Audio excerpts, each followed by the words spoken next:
Melihat berita-berita terkini, Prancis nampaknya hampir diatasi oleh kita. Saya benar-benar puas hati kali ini karena saya tidak suka melihat bagaimana Prancis sebelum ini hanya menikmati keuntungan tanpa berbuat apa-apa. Dengan kemarahan rakyat yang semakin memuncak, kerajaan telah menunjukkan perubahan besar. Kini, industri pembinaan kapal Malaysia mengalami comeback yang pertama dalam 45 tahun. Malaysia, negara yang membina 70% daripada kapal pengangkut LNG di seluruh dunia. Namun kargo, yaitu jantung kapal, selama ini dimonopoli oleh syarikat Jerman, RM, 65 juta ringgit Malaysia untuk setiap kapal. Selama 20 tahun, jumlahnya mencecah RM 13 bilion. Semakin banyak kapal dibina oleh Malaysia, semakin banyak keuntungan yang diperoleh Jerman. Tetapi, tahun ini, rantai itu telah diputuskan. Teknologi NK-2C dari Malaysia Marine and Heavy Engineering, MMHI, setelah beberapa tahun kegagalan, berjaya menahan laut, 1163 gras dengan sempurna. Pada hari kita membuang kebergantungan kita ke laut, dunia menjadi senyap. Kini Malaysia memutus belenggu pergantungan teknologi. Bagaimanakah mereka menewaskan sesuatu yang kelihatan mustahil? Adakah ia masih dalam fasa ujian atau sudah berjaya? Bilakah Malaysia akan benar-benar melonjak? Kita telah menjadi lemah selama berabad-abad, begitu banyak yang telah kita sumbangkan. Hanya mengenangkannya sahaja, sudah meremang bulu roma. Kebahagiaan datang selepas kesusahan. Betapa lamanya saya menantikan saat ini. Syabas, teruskan berjuang. Saya menerima banyak soalan dan reaksi yang tidak terkira. Malah ada yang berbaur ugutan. Baiklah, tunggu sebentar. Hari ini, saya akan menjawab semua keraguan Anda. Saya Azman bin Kasim, Ketua Pasukan dari Bahagian Teknikal MMHI. Selama 20 tahun, saya menahan realiti di mana kami tidak dapat membina satu kapal pun tanpa pelan Jerman. Tetapi, saya sentiasa menantikan hari untuk memutus rantai itu. Pukul 9.30 pagi, mesyuarat video bermula di bilik mesyuarat tingkat 15 MMHI. Waktu tempatan di Berlin adalah 2.30 pagi, tetapi Dr. Klaus Werner di skrin masih segak berpakaian suit. Sebagai ketua pegawai teknikal, CTO, GT Tech, German Tanker Technology, keyakinan yang terkumpul selama 45 tahun terpancar di setiap sudut wajahnya. Saya menggenggam tetikus dengan erat. Walaupun saya telah melalui saat-saat seperti ini berpuluh kali dalam 20 tahun, rasa terhina itu tetap tidak hilang. Pada saat itu, satu email dihantar. Dr. Werner berkata, kerjasama teknikal adalah mustahil. Jangan lupa, tanpa teknologi GT Tech, Malaysia tidak akan dapat menyiapkan satu kapal pun, katanya. Kerjasama teknikal? Itu mustahil. Kawan-kawan kita di Malaysia, pernahkah mereka membina kapal yang betul tanpa pelan kami? Di antara kira-kira 10 jurutera yang berkumpul di bilik mesyuarat, tiada siapa yang mampu mengangkat muka. Saya juga begitu. Pen mata bulat di tangan saya hampir patah. Saya terdengar nafas Encik Tan, ketua bahagian di sebelah saya, menjadi berat, dan Encik Lim, penyelia di hadapan saya, menundukkan kepala sepenuhnya. Werner memegang cawan kopinya dan tersenyum tenang. Nada suaranya di seberang skrin memancarkan keyakinan monopoli teknologi yang terkumpul selama 45 tahun. Teknologi bukan hanya tentang semangat, tuan-tuan. Ia memerlukan data, pengalaman, dan masa, terutamanya masa seperti yang kami ada.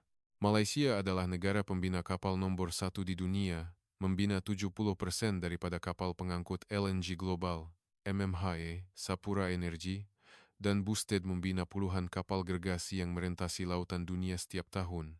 Kapal-kapal yang dihantar dari pasir gudang dan lumut membawa tenaga, berulang-alik antara Qatar, Australia, dan Amerika.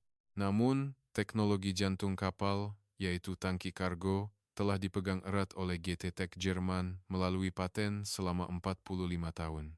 Seperti kubu gergasi, plan reka bentuk untuk tangki kargo yang menyimpan gas asli cecair.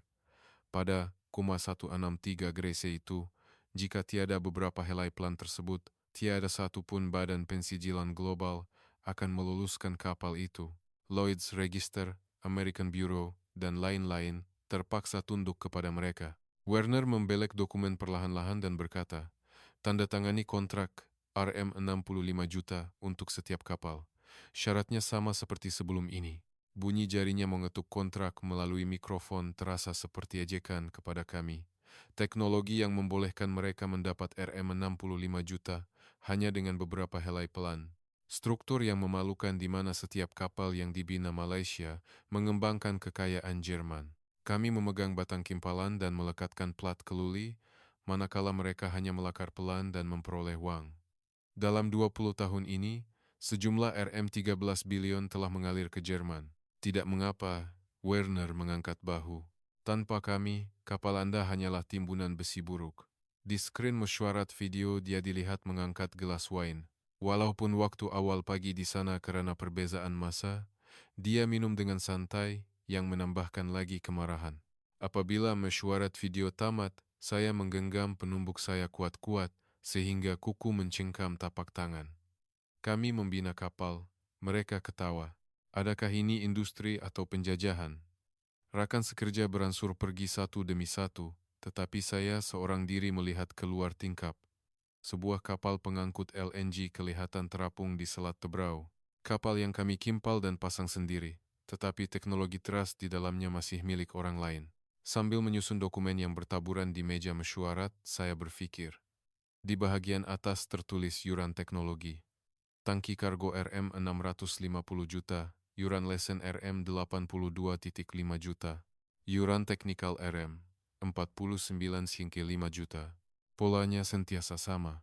Bahagian Jerman yang dibawa pulang dari kapal yang kami bina dengan berpeluh semakin besar. Saya membuka laci meja dan mengeluarkan laporan NK. 1. Sisa teknologi tangki kargo Malaysia yang gagal 10 tahun lalu. Kulitnya sudah kekuningan, tetapi di dalamnya terkandung impian kami. Walaupun gagal, proyek itu jelas menunjukkan kemungkinan bahwa kami juga boleh melakukannya. Malam itu, saya membuat keputusan. Saya akan mencipta teknologi untuk menamatkan penghinaan ini dengan tangan kami sendiri. Saya akan membalas penghinaan yang kami tanggung selama 20 tahun ini dengan teknologi. Saya mengelus kulit laporan dengan jari saya dan berbisik, kali ini berbeza, pasti berbeza. Saya meninggalkan pejabat selepas jam 10 malam, tetapi reka bentuk baru sudah terbentuk dalam pikiran saya. Rangka proyek yang akan dimulakan semula dengan nama NK 2C. Saya menaiki lift dan melihat keluar tingkap. Lampu malam limbungan kapal pasir gudang berkelip-kelip.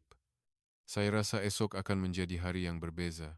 15 menit selepas mesyuarat video tamat, suasana di bilik mesyuarat masih berat. Rakan sekerja yang beredar meninggalkan kata-kata yang bergema di telinga saya. Lagi Rm65 juta. Sampai bila kita nak teruskan macam ni? Itu suara Encik Tan bercampur dengan keluhan. Encik Lim hanya mengemas dokumennya dan keluar tanpa sepatah kata. Kerana sudah 20 tahun melalui penghinaan ini berulang kali, rasa putus asa lebih mendahului kemarahan. Saya dengan perlahan membuka meja saya dan mengeluarkan satu laporan lama. Di kulitnya tertulis NK, satu Project Final Report. Dan ia telah kekuningan. 10 tahun lalu, ia adalah teknologi tangki kargo Malaysia yang dibangunkan dengan segenap kekuatan kerajaan, syarikat gas, dan pembina kapal. Ia juga bermula dari kemarahan yang sama seperti sekarang, kebanggaan bahwa kami boleh melakukannya tanpa Jerman. Rm6.6 juta wang negara telah dilaburkan dan berpuluh-puluh jurutera terbaik bekerja selama 3 tahun. Saya adalah ahli proyek itu, tetapi hasilnya teruk. Dalam ujian pertama, keretakan halus muncul pada plat keluli apabila suhu jatuh di bawah 160 grid. Dalam ujian kedua, fenomena cold spot berlaku, menyebabkan sebahagian tangki kargo berubah bentuk. Dalam ujian ketiga, gas mula bocor. Media menyerbu. Teknologi tidak dapat dibina dalam sekelip mata. Dinding teknologi Jerman terlalu tinggi, jalan teknologi tempatan masih jauh. Artikel yang keluar setiap hari menusuk hati saya. Yang paling menyakitkan ialah reaksi di lapangan. Pemilik kapal mula mengelak tangki kargo Malaysia atas alasan keselamatannya belum terbukti. Syarikat insurans juga mengenakan premium yang tinggi untuk tangki kargo yang dibuat dengan teknologi Malaysia. Projek NK 1 terkubur begitu sahaja. 3 tahun usaha dan Rm6,6 juta belanjawan hilang ke udara dalam sekelip mata. Selepas itu, tiada siapa yang berani menyebut perkataan penempatan teknologi tempatan lagi. Saya membelek laporan, mengimbas kembali kenangan masa itu. Wajah ahli pasukan apabila eksperimen terakhir gagal. Wajah yang bercampur dengan keputusasaan dan kekecewaan itu tidak dapat saya lupakan. Pada saat itu, telepon bimbit saya berdering. Panggilan dari Siti Mariam binti Ismail, Ketua Pasukan dari Syarikat Perkapalan Nasional Malaysia. Siti Mariam, 42 tahun, adalah orang yang mengendalikan kapal di lapangan semasa proyek NK-1. Beliau adalah pakar lapangan yang mengemudi kapal sambil memuatkan gas di laut sebenar. Bukan saya yang hanya duduk di meja dan membuat reka bentuk.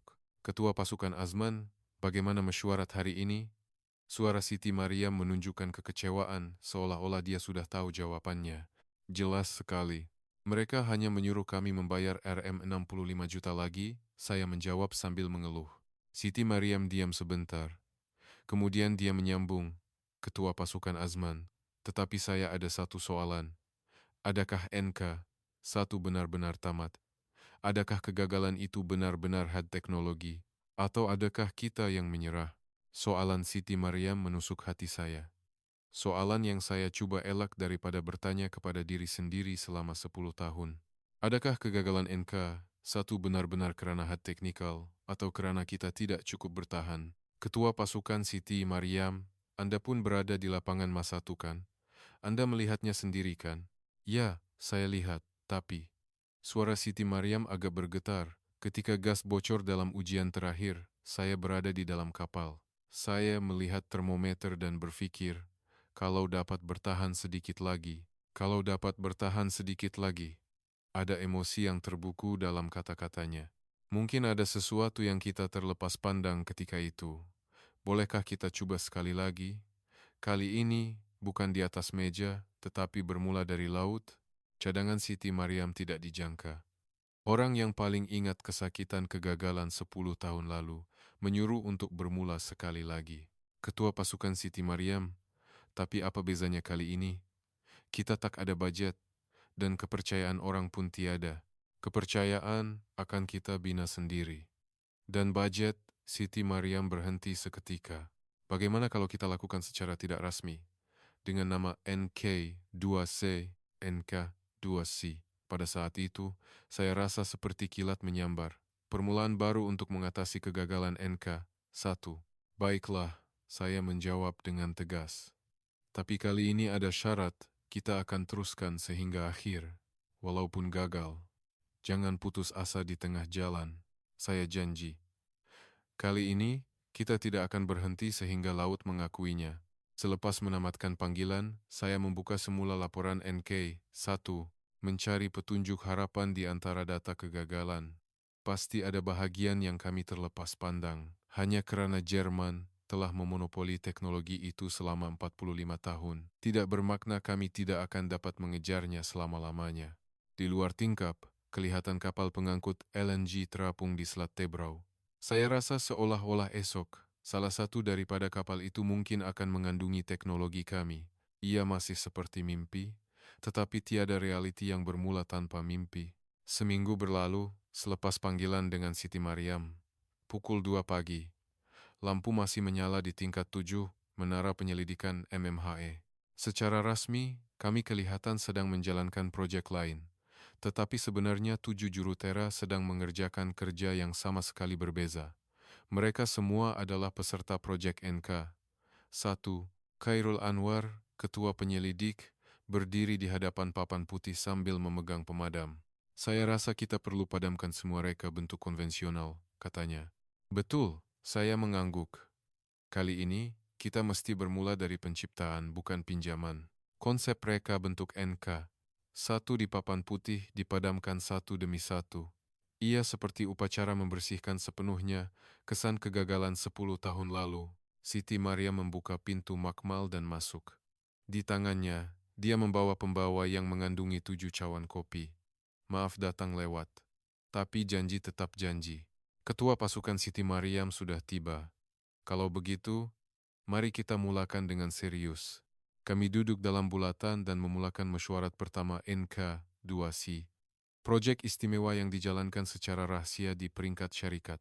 Tiada sokongan kerajaan, tetapi MMHE bersetuju untuk melabur belanjawan sendiri.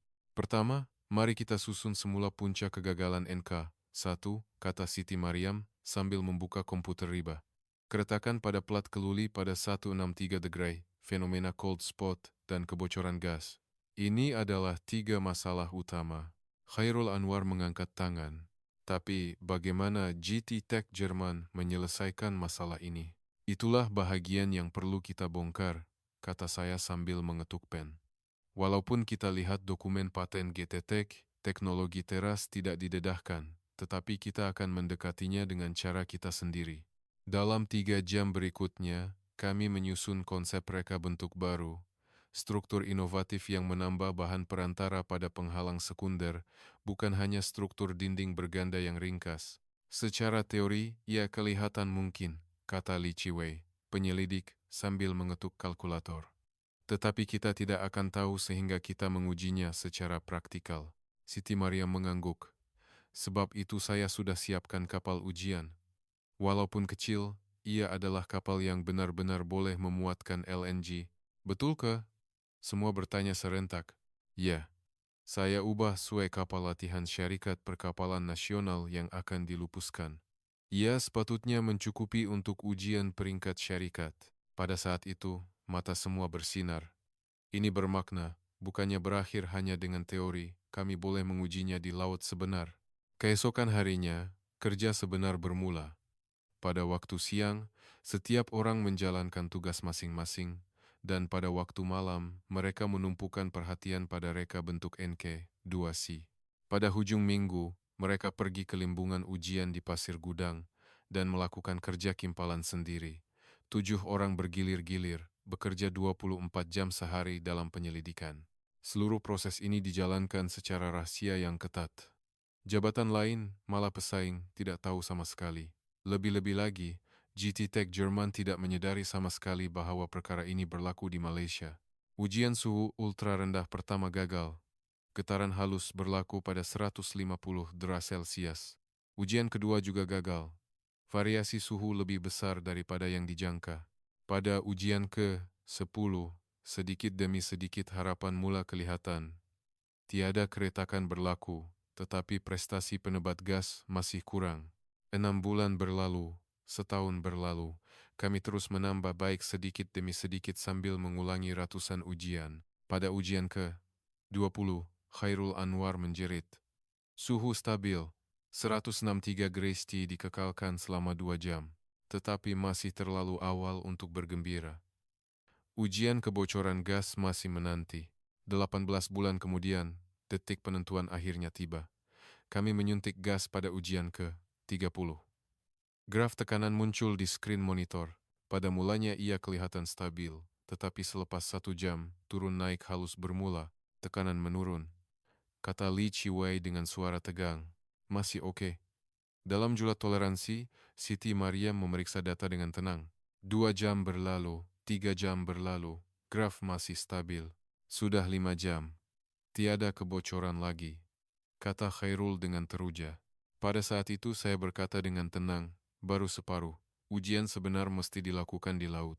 Tetapi, walaupun hanya ujian makmal, ia sudah cukup memberi harapan, karena hasilnya berbeza sama sekali daripada NK1. Selepas ujian selesai, kami menamakan file reka bentuk itu, NK2C, Cargo Tank, generasi kedua Malaysia. Penyelidikan rahasia selama 2 tahun akhirnya bersedia untuk membuahkan hasil. Ia adalah teknologi yang masih belum diketahui oleh sesiapapun, tetapi saya rasa kami akan dapat menunjukkan hasil yang akan mengejutkan seluruh dunia tidak lama lagi. Pukul 4 pagi, Siti Mariam berkata sambil meninggalkan makmal, akhirnya, giliran kita untuk pergi ke laut sebenar. Ya, saya teruja untuk melihat bagaimana laut menilai kita, jawab saya.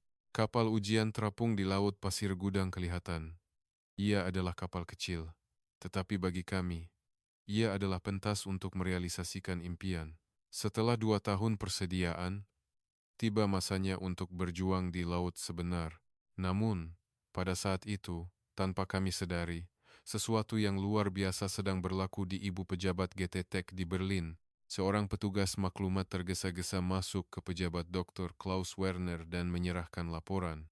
Pergerakan mencurigakan dikesan di Malaysia. MMHE nampaknya sedang melakukan sesuatu secara rahasia. Werner mengambil laporan itu, membacanya perlahan-lahan, dan mencemuh. Malaysia cuba lagi? Mereka ini memang degil. Dia bersandar di kerusi dan berkata dengan santai. Mereka sudah gagal sekali dengan Nenkei. 1. Dan sekarang mereka mencabar lagi? Apa yang akan berubah hanya dengan bersembunyi selama 2 tahun? Pegawai maklumat bertanya dengan berhati-hati, adakah perlu ada tindak balas? Tindak balas? Werner ketawa besar. Mereka akan mengejar teknologi yang kami kumpulkan selama 45 tahun dalam masa 2 tahun. Tidak kira sekuat mana mereka berjuang, akhirnya mereka akan melutut di hadapan kami. Seperti 10 tahun yang lalu. Dia melihat keluar tingkap dan berbisik, orang Malaysia memang naif. Mereka pikir teknologi boleh dibina hanya dengan semangat dan usaha. Tetapi realitinya kejam. Mereka akan sedar tidak lama lagi. Werner memasukkan laporan itu ke dalam laci mejanya dan berkata, "Mari kita tunggu dan lihat. Apabila mereka gagal, mereka akan datang kepada kita lagi. Masa itu, kita boleh mengetatkan sedikit syarat kontrak." Di bawah langit malam Berlin, gelak ketawa sombong masih bergema di ibu pejabat GT Tech, tetapi mereka masih tidak tahu. Kali ini, ia benar-benar berbeza. 3 bulan kemudian, Dewan Sidang Media, ibu pejabat GT Tech Berlin, Dr. Klaus Werner, berdiri di podium. Tempat duduk dipenuhi oleh wartawan dari industri perkapalan global. Asalnya, ia adalah majelis pengumuman teknologi baru GT Tech, tetapi minat wartawan tertumpu pada perkara lain. CTO Werner, apa pendapat Anda tentang berita bahwa Malaysia sedang membangunkan teknologi tangki kargo LNG sendiri? Tanya seorang wartawan Reuters sambil mengangkat tangan. Werner tersenyum tenang dan menjawab, "Oh, kawan-kawan kami di Malaysia. Nampaknya mereka sedang bermain kapal-kapal lagi." Tawa bergema di dewan. Orang ramai mengingati kegagalan truk NK 10 tahun lalu. Semangat mereka memang menakjubkan, sambung Werner sambil memegang bikar air. Tetapi teknologi bukan hanya tentang semangat. Ia memerlukan data, pengalaman, dan masa. Terutamanya masa seperti yang kami ada di Jerman. Seorang wartawan BBC mengajukan soalan tambahan. Tetapi Malaysia dilaporkan telah menjalankan penyelidikan secara rahasia selama 2 tahun. 2 tahun? Werner ketawa terbahak-bahak. Kami 45 tahun. Mereka pikir mereka boleh mengejar know-how yang terkumpul selama 45 tahun dalam masa 2 tahun. Itu sama seperti mengatakan seseorang yang belajar musik selama 2 tahun akan menjadi Beethoven. Wartawan sibuk mencatat. Kenyataan yang meremehkan itu adalah bahan berita yang baik. Werner menyambung dengan wajah yang lebih yakin. Sudah tentu, kami menghormati percobaan itu, tetapi fikirlah secara realistik. Teknologi tangki kargo LNG bukan sekadar melekatkan plat keluli. Ia adalah teknologi yang sangat tepat yang perlu mengekalkan kekedapan yang sempurna dalam persekitaran ekstrem 163 grasi. Dia mengetuk meja dengan jari untuk menekankan. Ia adalah teknologi di mana satu kesilapan boleh menyebabkan bencana besar. Oleh itu, semua badan pensijilan global tidak akan meluluskan mana-mana tangki kargo tanpa kelulusan GT Tech kami. Wartawan Wall Street Journal bertanya, "Jadi, bagaimana Anda melihat kemungkinan kejayaan teknologi Malaysia?" Werner berpura-pura berpikir sebentar dan menjawab, saya ingat pernah ditanya soalan yang sama 10 tahun lalu semasa proyek NK1. Anda semua tahu apa hasilnya, kan?" Dewan Sidang Media menjadi senyap. Semua orang mengingati kegagalan truk NK1. "Saya tidak meragui kebolehan jurutera Malaysia," kata Werner berhati-hati. "Cuma, dalam bidang ini, pengalaman adalah mutlak. Teori dan praktikal adalah dunia yang sama sekali berbeza." Seorang wartawan dari Syarikat Akhbar Perkapalan Malaysia mengangkat tangan, tetapi Malaysia adalah negara pembina kapal nomor 1 di dunia. Bukankah mereka mempunyai keupayaan teknologi yang mencukupi? Sudah tentu. Teknologi pembinaan kapal Malaysia memang hebat, Werner mengangguk. Tetapi membina kapal dan mereka bentuk tangki kargo adalah bidang yang sama sekali berbeza. Sama seperti syarikat yang pandai membuat kereta, tidak semestinya pandai membuat enjin. Sidang media tamat, dan Werner menuju ke restoran di Bandar Berlin bersama rakan sekerjanya. Semasa membuka champagne, dia berkata, "Orang Malaysia memang berani, tetapi keberanian sahaja tidak dapat mengalahkan teknologi." Pengarah pemasaran GTT ketawa dan menjawab, "Walaupun begitu, jika mereka gagal sekali lagi, kita boleh menaikkan syarat kontrak kan?" Begitulah nampaknya. Werner mengangkat gelasnya. Kegagalan sentiasa menjadi pengajaran yang baik, dan melalui pengajaran mereka, kita menjadi lebih kuat. Namun, pada malam itu, mesej yang tidak dijangka tiba di telepon bimbitnya. Daripada petugas, maklumat dari Malaysia. Pasukan Malaysia sedang bersedia untuk ujian laut sebenar, merancang untuk beroperasi dari Pasir Gudang ke Bintulu.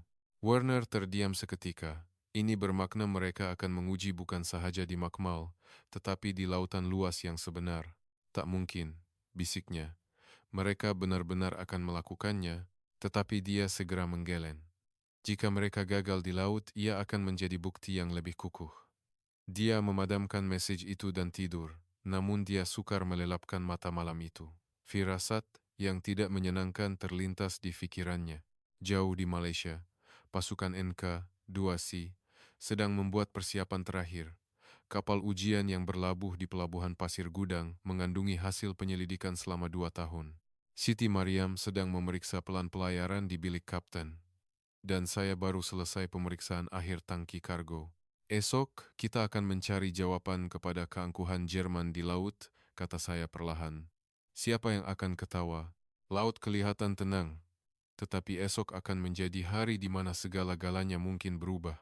Pelabuhan Pasir Gudang, 5 pagi. Kabus menyelubungi Selat Tebrau. Angin bertiup kencang, menyebabkan kren pelabuhan berdecit. Tetapi di dermaga 3 ada sebuah kapal yang masih menyala lampunya. Kapal ujian NK-2Z, Wira Malaysia. Saya memakai baju hujan dan membuat pemeriksaan terakhir di luar badan kapal. Kerana di dalamnya terdapat tangki kargo yang mengandungi hasil penyelidikan selama 2 tahun. Saya menyuluh lampu suluh, memeriksa setiap bahagian kimpalan satu persatu. Bunyi titisan air hujan jatuh di topi keledar saya kedengaran seperti detik jam. Siti Mariam datang dengan payung. Dia bertanya apa yang saya buat dalam hujan. Pemeriksaan terakhir, saya jawab. Jika kita belayar esok, tiada jalan kembali. Dia berdiri di sebelah saya dan melihat kapal itu bersama. Dia bertanya sama ada saya membayangkan saat ini 2 tahun lalu. Saya menjawab bahwa pada mulanya saya ragu-ragu, tetapi kini saya yakin, di dalam kapal, 7 jurutera sedang membuat pemeriksaan akhir di kawasan masing-masing. Khairul Anwar memeriksa sensor suhu satu persatu dan melaporkan semuanya berfungsi normal. Li Chi Wei mengangkat ibu jari di hadapan tolok tekanan, memberi isyarat tiada masalah. Takagi Satoru selesai menguji sistem suntikan gas dan kelihatan lega. Di bilik kapten, Siti Mariam sedang menyemak semula pelan pelayaran dari Pasir Gudang ke Bintulu, kira-kira 700 km, jangka masa pelayaran 36 jam. Saya bertanya tentang cuaca. Dia menjawab, sambil melihat data meteorologi, bahwa ombak dijangka meningkat mulai esok petang, tetapi tidak akan mengganggu pelayaran. Pada saat itu, suara tergesa-gesa kedengaran dari makmal penyelidikan. Jeritan mengatakan terdapat keabnormalan pada graf tekanan. Saya bergegas ke sana. Garisan merah di skrin monitor bergetar halus. Jantung saya berdebar. Jika ada masalah dengan tangki kargo, seluruh perancangan boleh musnah. Keabnormalan apa? Saya tanya. Mereka melaporkan bahwa terdapat turun naik tekanan halus dikesan pada penghalang sekunder. Nilainya sangat kecil, tetapi tidak boleh diabaikan. Saya memeriksa nilai itu. Lebar turun naik tekanan adalah sekitar 0,02 bar. Oleh kerana nilai piawaian toleransi adalah 0,05 bar, ia masih dalam lingkungan selamat. Siti Mariam di sebelah berkata, itu tidak mengapa. Dalam operasi sebenar, turun naik yang lebih besar pun berlaku. Tetapi saya berasa tidak sedap hati. Masalah sekecil manapun boleh membawa kepada bencana besar di laut. saya mencadangkan untuk melakukan pemeriksaan terperinci sekali lagi. Dalam 3 jam berikutnya, kami memeriksa semula keseluruhan tangki kargo. Setiap sambungan, setiap sensor, setiap pipe diperiksa satu persatu. Keputusannya adalah normal. Turun naik tekanan halus itu disebabkan oleh sensitiviti alat ukur. Khairul Anwar mengeluh lega dan berbisik, syukurlah. Tetapi hati saya masih berat. Ujian awal NK 10 tahun lalu juga normal. Masalah sentiasa datang pada saat yang tidak dijangka. Pukul 5 petang, kami mengadakan mesyuarat pasukan terakhir. Siti Maryam memulakan taklimat. Kita akan belayar esok pukul 6 pagi. 3 kali pengukuran terperinci akan dijalankan semasa pelayaran. Pertama, 2 jam selepas berlepas. Kedua, di titik tengah. Ketiga, sejurus sebelum tiba di Bintulu. Takagi, Satoru bertanya, bagaimana jika ada masalah? Segera buang gas dan bersedia untuk kecemasan. Keselamatan adalah keutamaan. Saya menjawab, tetapi semua orang mempunyai pemikiran yang sama di sudut hati mereka. Jika kami gagal kali ini, ia benar-benar berakhir. Pukul 7 malam, ahli pasukan kembali ke tempat penginapan masing-masing. Mereka memerlukan rehat yang cukup untuk esok. Saya tinggal seorang diri di kapal dan melihat laut malam. Lampu kapal-kapal yang bertaburan di laut pasir gudang kelihatan indah. Esok, kami akan merentasi laut itu hingga ke Bintulu.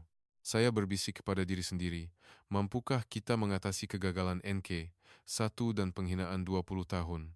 Pada saat itu, satu message tiba di telepon bimbit saya. Daripada Siti Maryam. Esok, kita adalah watak utama. Biar laut yang menghakimi kita. Saya membalas dengan senyuman. Laut sudah tahu siapa yang sebenar. Pukul 11 malam.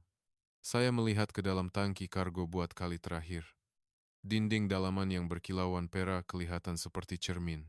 Image saya yang terpantul kelihatan lebih yakin daripada 2 tahun lalu. Saya berbisik kepada tangki kargo. Jumpa di laut esok. Ramalan cuaca mengatakan esok mendung, tetapi tiada hujan. Ketinggian ombak 1,2 meter. Keadaan yang sesuai untuk pelayaran ujian. Dalam perjalanan pulang ke tempat penginapan, saya terfikir, apa yang Werner lakukan di Berlin? Mungkin dia tidak tahu pun kami akan belayar esok, tetapi dia akan tahu tidak lama lagi. Keajaiban apa yang akan berlaku di Laut Malaysia? Pelabuhan Pasir Gudang, 6 pagi. Kabus menyelubungi laut, tetapi dermaga 3 sudah sibuk. Kapal ujian Wira Malaysia, NK 2Z, akhirnya bersedia untuk berlepas. Khairul Anwar melaporkan bahwa dia telah selesai pemeriksaan akhir di bilik enjin. Saya naik ke anjungan dan membuat pengesahan terakhir. Suhu di dalam tangki kargo kini 25 badros. Kami merancang untuk menyejukkannya sehingga 163 Gresa Sol dalam masa 2 jam selepas berlepas. Siti Maryam duduk di tempat juru kemudi, mengesahkan kesediaan. Saat ini, yang kami tunggu selama 20 tahun, akhirnya tiba, ya? Ya, jawab saya. Pukul 6.30 pagi, Wira Malaysia meninggalkan pelabuhan Pasir Gudang. Laut tenang. Cahaya matahari pagi berkilauan pada ombak, seolah-olah menghantar kami pergi. Sambil melalui di bawah jambatan Selat Tebrau, saya menarik nafas panjang. Akhirnya, ia benar-benar bermula. Li Chiwei menekan butang mula penyejukan di panel kawalan. Graf suhu muncul di skrin monitor. Garisan merah bermula dari 25 grasi dan menurun perlahan-lahan. Jam pertama berjalan lancar. Suhu menurun dengan stabil. 0 derajat, 50 derajat, 111. Takagi Satoru memeriksa tolok tekanan dan berbisik. Setakat ini tiada masalah. Tetapi ujian sebenar baru bermula. Karena zon di bawah 150 dera adalah zon di mana NK1 gagal. 2 jam selepas berlepas, kami mencapai titik pengukuran terperinci pertama. Khairul Anwar melaporkan suhu semasa 158 derajat. Li Chiwei juga mengesahkan bahwa tekanan adalah stabil. Tetapi pada saat itu, tiba-tiba siren amaran berbunyi dari monitor. Takagi Satoru melaporkan dengan wajah tegang. Getaran dikesan pada penghalang sekunder. Jantung saya berdegup kencang. NK1 juga bermula seperti ini 10 tahun lalu. Saya memeriksa tahap getaran. sekitar 0,03 mm. Ia masih dalam had toleransi. Tetapi saya berasa cemas. Siti Maryam berkata dengan tenang, getaran seperti ini adalah fenomena semula jadi di laut. 5 menit berlalu, 10 menit berlalu. Getaran itu beransur-ansur berkurangan dan hilang sepenuhnya. Takagi Satoru mengeluh lega dan melaporkan, getaran berhenti, suhu terus menurun. 106 derajat, 106,61, 106 derajat. Akhirnya, Khairul Anwar memaklumkan 116,3 telah dicapai. Pada saat itu, semua orang menahan nafas. Kerana disinilah ujian sebenar bermula. NK1 mula retak pada suhu ini. 30 menit berlalu. Graf stabil. 1 jam berlalu, masih tiada masalah.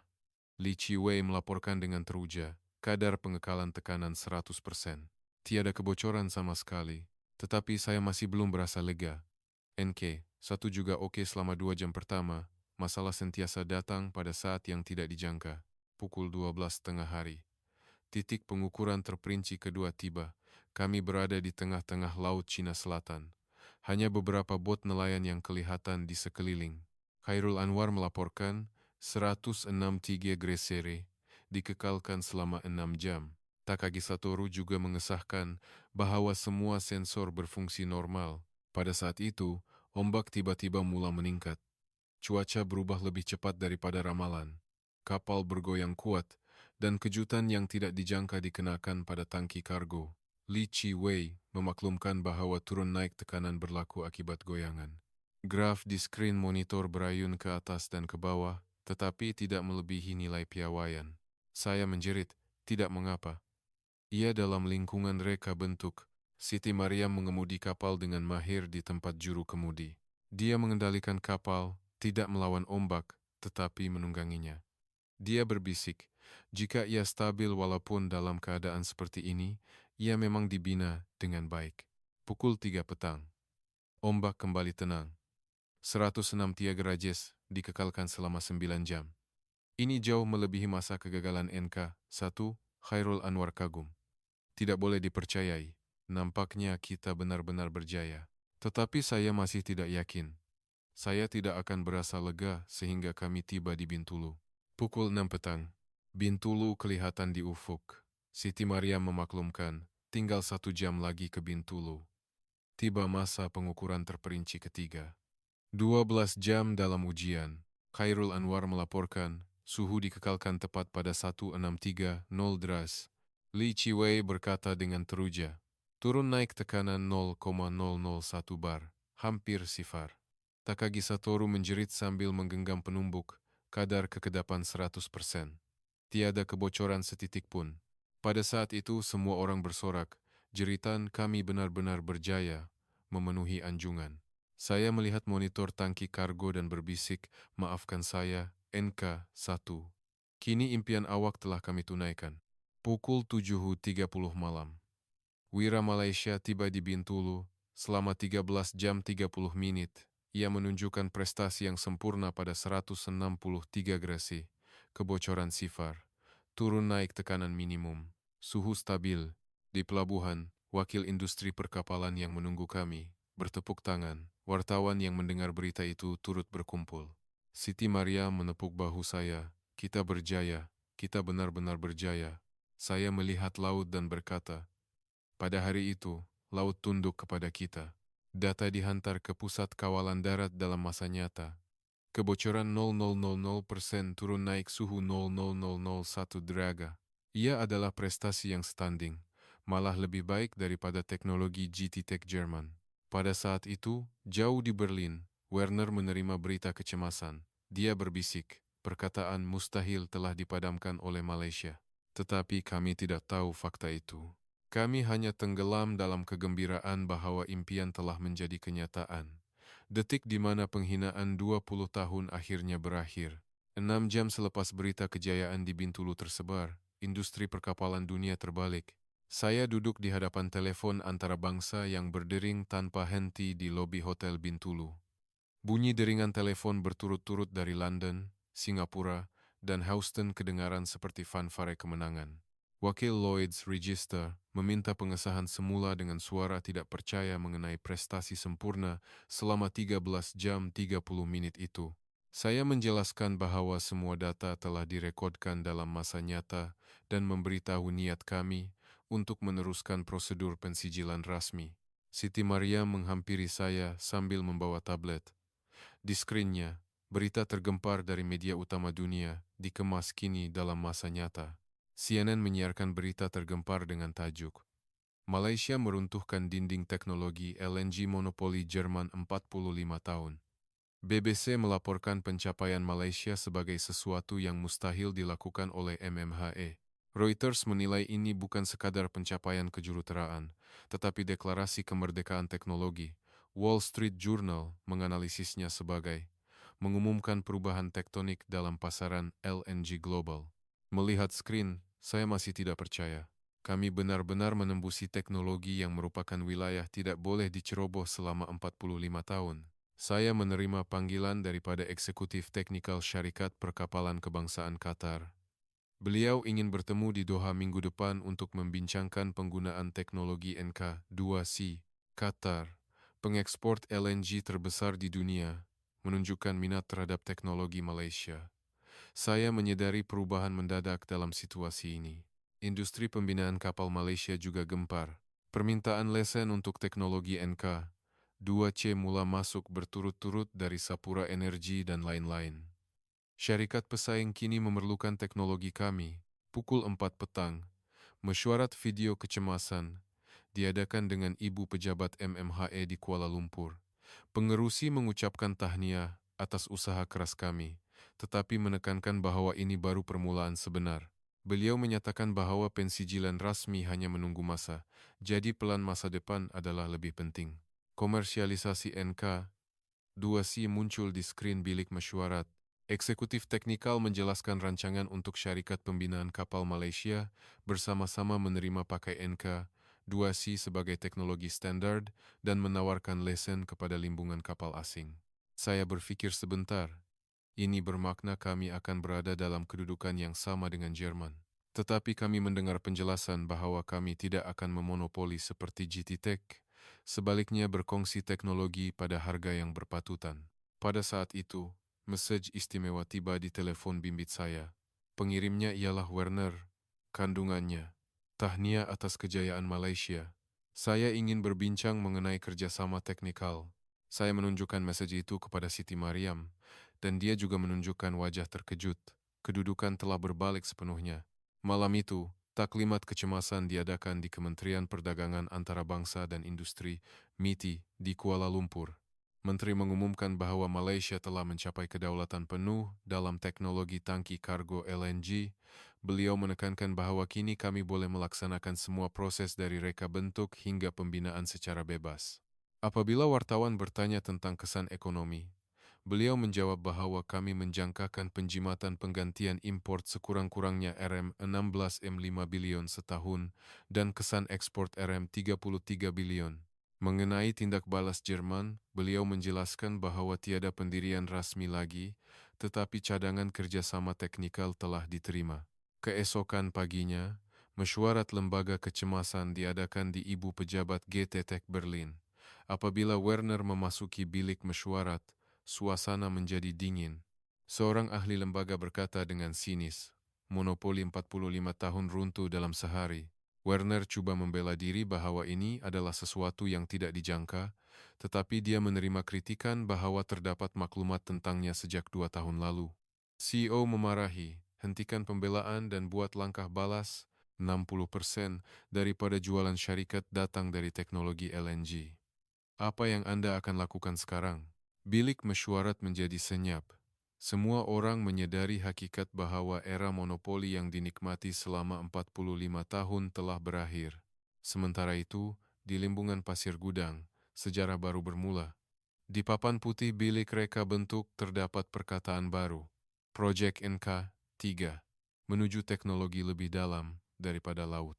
Apabila Khairul Anwar bertanya tentang rancangan seterusnya, saya menjawab bahwa kita sudah tentu perlu mencipta teknologi yang lebih maju. Saya berkata NK2C hanyalah permulaan. Apabila Siti Mariam bertanya tentang matlamat seterusnya, saya menjawab, tangki kargo kapal pengangkut hidrogen. Saya menjelaskan bahwa kami perlu bersedia untuk era tenaga generasi akan datang. Di luar tingkap, Laut Cina Selatan kelihatan. Banyak kapal pengangkut LNG terapung, tetapi mulai sekarang, teknologi Malaysia akan berada di dalamnya. Selama 20 tahun, kami bergantung kepada teknologi Jerman, tetapi kini giliran kami untuk menetapkan piawaian dunia. Pada hari itu, industri pembinaan kapal Malaysia menyambut titik perubahan baru. Peralihan besar dari negara yang bergantung kepada teknologi kepada negara peneraju teknologi. Detik di mana kami memperoleh kedaulatan teknologi sejati, tanpa perlu tunduk kepada sesiapa lagi. 6 bulan selepas pengumuman kejayaan NK-2C.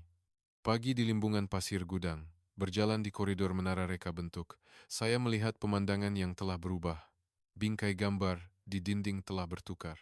Di tempat di mana kontrak lesen GT Tech pernah digantung, kini terletak sijil pensijilan antarabangsa NK-2C. Dokumen yang dicop dengan kelulusan daripada Badan Pensijilan Utama Dunia, seperti Lloyd's Register, DNVGL, American Bureau. Jurutera muda sibuk berulang-alik dengan pelan reka bentuk baru. Di atas pelan reka bentuk itu, tiada lagi logo syarikat asing. Sebaliknya, perkataan NK-2C, teknologi tangki kargo Malaysia, terukir jelas. Apabila saya tiba di Makmal Penyelidikan Tingkat 7, berita yang tidak dijangka menanti. Siti Mariam menghampiri dengan wajah teruja. Kontrak ekspor pertama telah dimeterai. Saya bertanya kemana kami akan mengekspor. Perancis. Syarikat pembinaan kapal Perancis, yang bersaing dengan GT Tech, telah memutuskan untuk menggunakan teknologi NK-2C. Teknologi yang pernah kami pinjam, kini kami pinjamkan. Ironi sejarah, pada saat itu, Khairul Anwar menunjukkan skrin komputer riba, kandungan yang diumumkan secara rasmi oleh kerajaan. Pengisytiharan bahwa Malaysia telah mencapai kedaulatan penuh dalam teknologi tangki kargo LNG. Kami kini mampu melakukan reka bentuk dan pembinaan sendiri tanpa bergantung kepada teknologi asing. Pembayaran yuran teknologi yang mencecah RM16.5 bilion setahun telah dihentikan sepenuhnya. Wang itu kini akan kembali kepada perbelanjaan penyelidikan dan pembangunan kami. Selain itu, kami juga boleh menjana pendapatan baru sebanyak RM33 bilion setahun melalui ekspor antarabangsa. Pada sebelah petang, kami menerima kunjungan istimewa. Juru teknik, Syarikat Perkapalan Kebangsaan Qatar, datang terus ke Pasir Gudang untuk menggunakan teknologi NK-2C, detik di mana pengekspor LNG terbesar di dunia mengakui teknologi Malaysia. Mereka menyatakan bahwa mereka kagum dengan kestabilan dan kecekapan ekonomi teknologi Malaysia. Pada waktu senja, saya tinggal seorang diri di menara ujian dan membuka pelan reka bentuk proyek NK-3. Di papan putih, tertulis, menuju teknologi lebih dalam daripada laut, NK-2C bukan pengakhiran, tetapi permulaan. Kami perlu membangunkan teknologi tangki kargo untuk kapal pengangkut hidrogen. Tenaga generasi akan datang. Saya menyerahkan buku nota penyelidikan baru kepada jurutera muda dan berkata, mulai sekarang, kita perlu menetapkan piawaian dunia. Kita perlukan peralihan lengkap dari negara bergantung kepada teknologi kepada negara peneraju teknologi.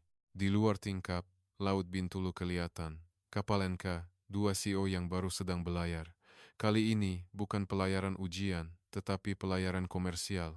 Ia adalah pelayaran pertama untuk mengangkut kargo secara rasmi.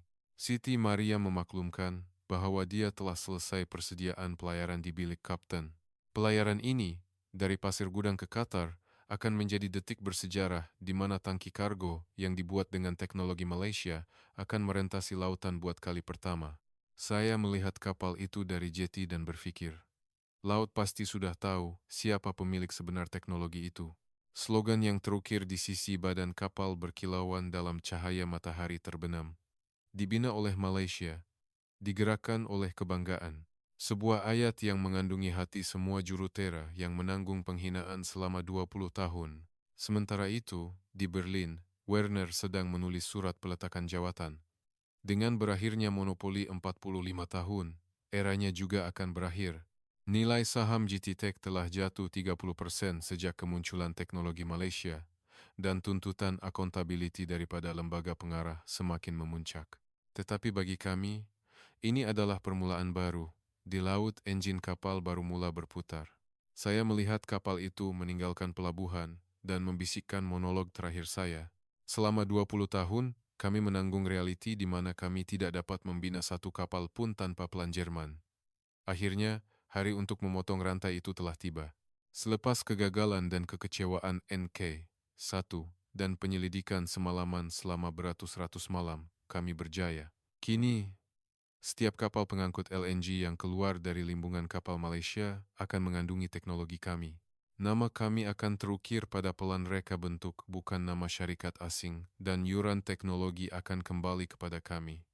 Melihat NK, dua CEO yang belayar di laut, saya yakin Malaysia, yang telah memulihkan kedaulatan teknologi, kini akan memimpin lautan dunia. Malam itu, rumah api di Laut Pasir Gudang kelihatan bersinar lebih terang daripada biasa, seperti isyarat yang mengumumkan permulaan era baru. Keajaiban yang bermula di Laut Malaysia, kini bersedia untuk merebak ke lautan seluruh dunia.